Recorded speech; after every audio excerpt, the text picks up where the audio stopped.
бодол хүчтэй. Та бодлоороо өөрийгөө бүтээн. Та бодлоороо ирээдүгөө бүтээн. Та бодлоороо тухайн нөхцөл байдлыг бүтээн. Хэрвээ тийм бол та яг одоо юу бодож байна вэ? Та энэ бодож байгаагаа бодсноор яг ямар болж байна вэ? Ямар нэгэн юмд санаа зовж байна уу? Ичиж байна уу? Айж байна уу?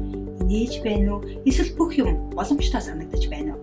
Таны бодол таныг яг ямар болгож байна вэ гэдэг дээр өнөөдөр анхаарлаа төвлөрүүлээд үзээрэй. Амжилттай амжилтгүй хоёр хүний ялгаа юу вэ гэвэл амжилттай хүн өдрийн турш юу хийж байгаагаа бодож чаддаг. Харин амжилтгүй хүн хүсэхгүй байгаа юм дээр анхаарлаа төвлөрүүлж түүнийгээ бодож бас ярьдаг.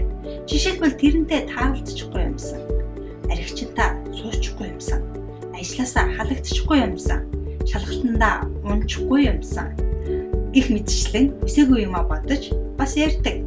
Ингэж бодсноор энэ бодлынхаа дагуу үйлдэл хийж энэ бодлоо өөртөө татаж бодит болгодог. Таны бодож байгаа айдастай бодлууд зөвхөн бодол гэдгийг мэдэх хэрэгтэй. Бодлыг бид өөрчилж болно. Тиймээс өнөөдөр цаг тутамд бодлоо хянаж үзээд зөвхөн хүсэж байгаа юмаа бодохыг хичээгээрэй.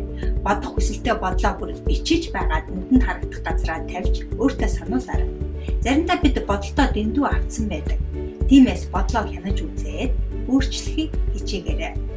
Бодлоо өөрчлөхөөс нааш бид юу ч өөрчилж чадахгүй. Та юу их бодно, түүндээ итгэх. Та юунд итгэх нь түүнийхээ дагуу үйлэх юм. Тийм учраас яг одоо шинэ өөдрөг бодлоор өөрийгөө сэргээгээрэй. Бодлоо өөрчилснөөр та амьдралаа өөрчлөх болно. Хүс, хий, хүр. Зөвхөн таны өөрийн хүсэл үзэл таныг амжилтанд хүргэнэ. Хэрвээ танд энэхүү бичлэг таалагдсан бол лайк дараад цааш найз нөхдөд түгээгээрэй.